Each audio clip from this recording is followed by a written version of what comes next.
the very first man, my friend, that received the Ten Commandments, he broke them before he got to deliver them. And folks are talking about the Ten Commandments and the Sermon on the Mountain and keeping the law. You could keep all 9 of the Ten Commandments and break one of them. You just would have broke them all, because you're just as guilty if you don't keep them all. And Peter said, he was an apostle, and he said we couldn't keep them. The reason God didn't give them to us, I think I kind of shocked the fella in his shoes yesterday when I stood there and told him, my friend, that God didn't give the church the Ten Commandments. I said, I think we ought to do right, we ought to do what was right. I said, God gave the Ten Commandments to Israel. He gave the law to Israel, my friend. And the law of the Sabbath day was to see they keep it holy. And my friend, but they didn't do it. And they didn't keep it. And Peter said, we didn't do it. Neither our fathers did. And while we're trying to play on the Gentiles, the early church had a change. Played on the Gentiles, but thank God that Paul said it didn't make any difference. Amen. When you believe in Jesus Christ, you don't have to be circumcised. My friend, to fulfill the law. He said it don't matter where you are or where you ain't. If you believe in Jesus, my friend. And them people, my friend, that believe that Judaism, they had to drop all that and come to Jesus by faith to get changed. God don't have to way to save folks. He saves everybody alike. It's by grace through faith in the Lord Jesus Christ that people saved tonight. No matter what their nationality is, my friend, they've got to come all on the list. I said Calvary might have been on the hill. It might have been up on a hill called Golgotha. But my friend, I want you to know when we come to the Lord by faith, it's always on level ground. God don't raise it. He don't lower it for nobody. My friend, but these people had, they wanted something they could see. Ain't it amazing today how they meet you? If we're not very easily be influenced by other people that don't know God. My friend, we want what they got, and we want to be just like them. And if we're not careful, my friend, they'll lead us astray tonight, and we'll be doing things that they're doing. Don't try to look at me and act like that don't happen to people. I see it every day happening to folks.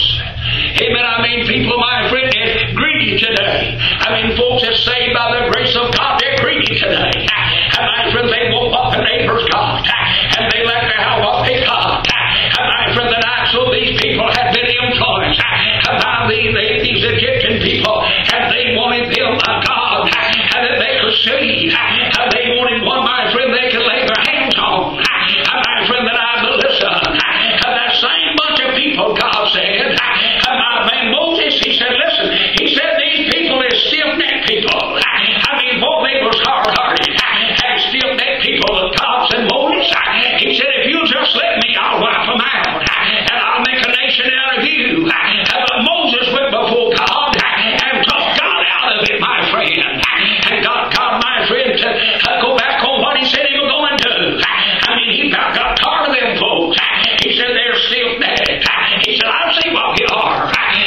But let's look at them. They go a little further. And the Bible said they went. And my friend, through the wilderness journey, a lot of them old folks died out. And my friend, the Bible said they walked through the wilderness for 40 years. And my friend, a lot of them old folks died. And the younger generation come on. And when they got over in Israel, they were no different. And they just like their fathers. In fact, it is even in the New Testament, Stephen said, you stiff-necked and uncircumcised in heart. I said, you always resist the Holy Ghost as your fathers did. In other words, they were no better in Jesus' time than they was in Moses' time. They were stiff-necked people and they resisted God. But one day they told Samuel, open the book of Samuel, they said, make us a king. We want us a king. We want to be like these other nations. You see what I'm saying? They had looked around. Egypt had a king. The other people across the river of Jordan had kings. And they said, Samuel, said, you're old now. And said, your boys don't walk in your ways. And said, we want you to make us a king. And to go out and to like these other nations. And said, and we want that king to fight our battle. And they really want somebody to go out and fight for them. And do their work for them, my friend. And the Bible said it displeased Samuel. And my friend, and he talked to God. And he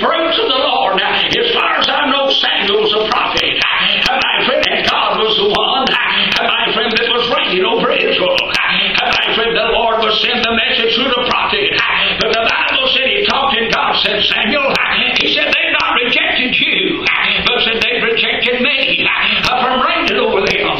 He said, you just give them what they want, but you tell them they won't like it when they get it. Influenced, rub off on you.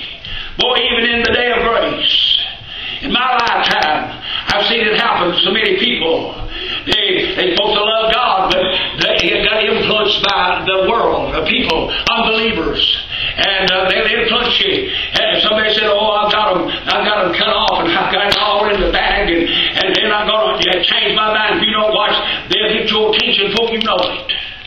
Amen. If you don't stay close to God and pray and talk to the Lord, they'll have your victory before you know it.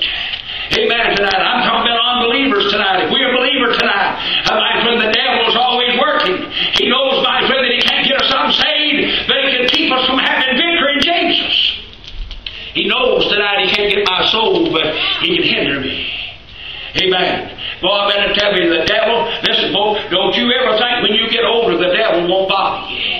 You think, well, when I get old, the devil won't have no use for me. He'll work on you worse when you get old than you would when you're young.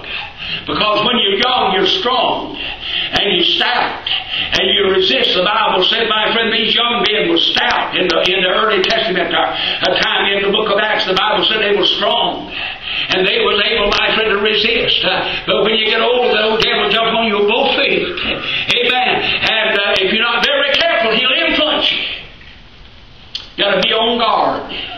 I mean, boy, don't never let your guard down. When Satan's waiting till he sees your guard down, that's when he jumps in. Amen. You know when he jumps in? You've had the experience with him just like I have. He'll catch you at your low moment. And you have a good meeting like we had Wednesday night, and the devil ain't going to bother you for a day or two. But boy, he'll let you kind of die a little bit, and he'll jump on your both feet. Amen. You think about it. When you're close to God and having a good time in the Lord, he ain't going to mind, but he'll make you get discouraged and go in the Spirit. That's when he comes. So we can have our guard when we get low in the Spirit and get a little bit discouraged. We better be expecting him, because he'll be slipping around. He's like a sneaky dog. You know, a dog that don't bark and have you bit before you ever know it. A barking dog, he's just going to bark. But if he sneaks around and don't bark, he'll snap you and have you bit. That's the way the devil is. He sneaks around. He ain't going to be barking. As long as he's barking, you know where he's at. You know it's been so long since some of us got close enough to God to stir the devil up. We don't even know where he's at. But if we get him stirred up and let him bark a few times, we'll know where he's at and we see him better. A lot of folks haven't got enough grit about them to get the devil stirred up. Well, I'm telling you tonight, folks, listen, these people wanted to be like these other nations. They wanted to have a leader they could look to. They wanted to have a man that could look to him and put the responsibility off on him. And God said, Samuel, give him a king. But said, buddy, when he gets through with them, they won't want him. He said they'd be crying loud, sure enough then. When that king said he'd take their sons and their daughters, and he'll take part of their property away from them, and it'll be his. He'll take the servants away from them. They'll be working for the king instead of them. He'll take a portion of your crops away from you, and he'll be the king's. Said, you're not going to like him when you get him. And boy, they said, give us a king. Oh, we're so set on us a king, we don't care what it costs us, just as long as we can have what these other people got. That's the way people is today around. They look around and see what the world's got. Did you know tonight, we can look around tonight, and boy, it looks like somebody that don't even think about God or don't even care about God. It seems like their life's a lot better than ours. It seemed like that heaven just opened up on them. But you know something now, and I'll tell you this, I've repeated many times, God never does whoop the devil's youngsters.